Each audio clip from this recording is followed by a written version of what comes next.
पूरे विश्व में कोविड-19 की वजह से बहुत नुकसान हुआ। कई लाख लोग मर गए, कितने घर कारोबार उजड़ गए। भारत में भी बहुत नुकसान हुआ और ये अभी भी जारी है। कोरोना की वजह से सब कुछ थम सा गया। लोग पूरी तरह बेरोजगार हो गए। फैक्ट्री, इंडस्ट्री, दुकान, सिनेमा, मॉल जैसी संस्थाएं बंद होने से नुकसान हुआ है। लेकिन सबसे ज्यादा नुकसान जो हुआ है वो है बच्चों की पढ़ाई। देश में सरकारी, गैर सरकारी सभी शैक्षणिक संस्थान बंद थी। थोड़ी बहुत ऑनलाइन पढ़ाई हो ही रही थी, लेकिन उससे कुछ ज्यादा फायदा नहीं हो रहा था। अब 7 महीने बाद जब देश में अनलॉक की प्रक्रिया शुरू हुई है तो भारत के कुछ राज्यों ने भी स्कूल खोलने की शुरुआत कर दी है और माध्यमिक स्तर के बच्चों की पढ़ाई स्कूल में शुरू भी कर दी है। बिहार में 19 सितंबर से ही क्लास 9 से 12 तक के बच्चों की पढ़ाई शुरू करवा दिया गया था।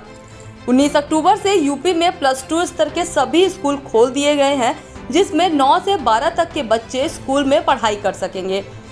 वहीं हरियाणा में 21 सितंबर से 9 से 12 तक की पढ़ाई शुरू हो चुकी है। उत्तराखंड में 1 नवंबर से 10 से 12 तक की पढ़ाई शुरू होगी। वहीं पांडिचेरी में 8 अक्टूबर से 9 से 12 तक की पढ़ाई शुरू हो चुकी है। बाकी के लगभग सभी राज्य दिवाली के बाद से स्कूल खोलने की सोच रहे हैं। स्कूल में कुछ खास गाइडलाइन के साथ खुले हैं। स्कूल में सिर्फ 50% बच्चे ही आएंगे। बच्चे अल्टरनेट डे के हिसाब से क्लास करेंगे। बच्चों की बैठने की व्यवस्था भी सोशल डिस्टेंसिंग में होगा। स्कूल प्रेयर क्लास के बाद बच्चे अपने सीट पर ही करेंगे। रोज बेंच डेस्क को सैनिटाइज किया जाएगा और मास्क सभी के लिए अनिवार्य होगा। बच्चों के स्कूल आने के लिए अभिभावक की अनुमति अनिवार्य होगा। ये सरकारी और प्राइवेट दोनों तरह के स्कूल पर लागू होगा।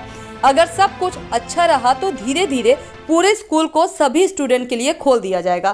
के बाद मार्च में लॉकडाउन लगने के बाद लगभग 7 महीने हो गए और अब विद्यालय आज 19 तारीख से खुला है।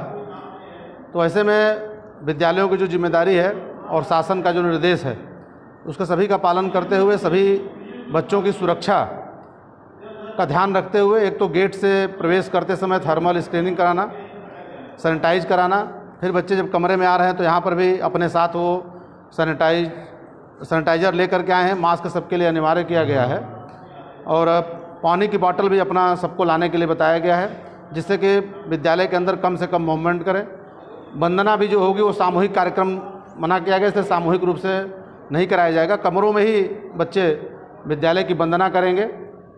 प्रसारण एक जगह से किया जाएगा और उनकी सुरक्षा का विशेष ध्यान दिया गया। हर बाथरूम के पास साबुन रखवाए गए हैं। बच्चे जब भी बाथरूम जाएंगे तो साबुन से ही हाथ धुल करके प्रवेश करेंगे और सबका सहमति पत्र सबसे लिया गया है। सब लोग सहमति पत्र यहाँ विद्यालय में कक्षाचार्यों के पास जमा करेंगे। तो ऐसी एक पूरी व्यवस्था बनाई गई है जिससे बच्चों को सुरक्षित तरीके से शिक्षण किया जा सके। युगल किशोर, प्रधानाचार्य, ज्वाला देवी सरस्वती विद्या मंदिर इंटर कॉलेज, प्रयागराज। क्योंकि जो ऑनलाइन में सुविधा मिलती थी और उसके बावजूद भी जो पॉइंट छूट भी जाती थी, उसके बाद हम लोग इसको सर के सामने आकर पूछ भी सकते हैं और जो भी समझ में नहीं आता तो उससे आकर हम लोग पूछ भी सकते हैं। और इससे ज़्यादा हम लोग को ये फ़ायदा है कि जो भी पीछे का छूटा भी और नेटवर्क की प्रॉब्लम से हम लोग उसे अच्छी तरह से समझ भी सकते हैं। आज कितने दिन हमारे स्कूल खुला, किस तरीके से कराया जा रहा है, सैनिटाइज वगैरह कराया जा रहा है, क्या कराया जा रहा है? हम लोग के स्कूल में हर सुविधाएं उपलब्ध हैं। गेट सबसे पहले गेट पर आएंगे, वहाँ पर सैनिटाइजर अच्छी तरीक़े से, फिर क्लास में भी आना और वहाँ टेम्परेचर भी नापा जाता है। और मतलब जब तक रहेंगे तब तक पूरे 3 बार सैनिटाइजर भी करवाएंगे और हर सुविधाएं उपलब्ध हैं यहाँ। आदर्श थैंक। देखिए, सबसे पहले तो हमने पूरे स्कूल को सैनिटाइज कराया है और बच्चों को ये निर्देश दिए हैं कि सभी बच्चे अपने अभिभावक की सहमति साथ में लेके आएँ, उन्हीं की एंट्री हम देंगे। और क्लासरूम में जहाँ 30-35 बच्चे बैठते थे, अब हमने 12 बच्चों को बैठने का इंतज़ाम किया है सोशल डिस्टेंस को देखते हुए।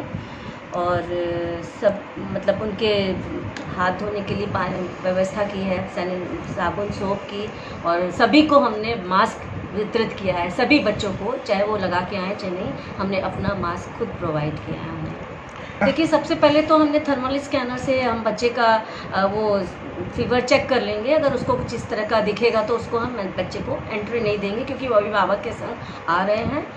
और प्राथमिक उपचार के लिए हमने फर्स्ट एड बॉक्स तैयार किया है। अगर किसी को कुछ प्रॉब्लम होती है तो उसको प्राथमिक उपचार करके उसको हम सेफली उसको घर पहुंचा देंगे। मैम आपका परिचय?